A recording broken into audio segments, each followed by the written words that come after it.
যে কয়টি কারণে আপনি রোজা রাখার পরও আপনার রোজা হবে না, আমরা অনেকে জানি না। রোজা ভাঙার প্রথম কারণ হলো ইচ্ছাকৃতভাবে কেউ যদি পানাহার করে, কোনো খাবার গ্রহণ করে, তার রোজা ভেঙে যাবে ইচ্ছাকৃতভাবে।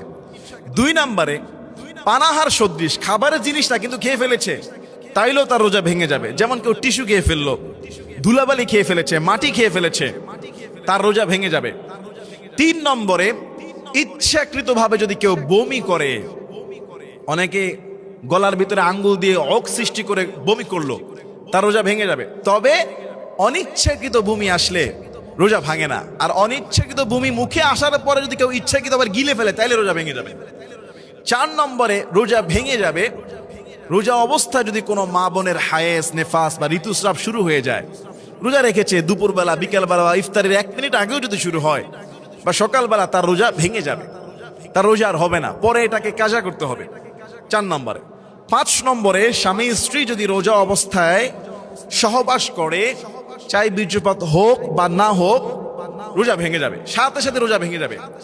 6 নম্বরে সহবাস করে নেয় যে কোনো উপায়ে যদি কেউ বীর্যপাত ঘটায়, নারী হোক পুরুষ হোক, যদি সে হস্তমৈথুন করে কিংবা স্বামী স্ত্রী কামভাবভাবে চুমু দেওয়ার কারণে কিংবা জড়িয়ে ধরার কারণে বীর্যপাত হয়ে যায়, তাহলে কিন্তু তার রোজা ভেঙে যাবে।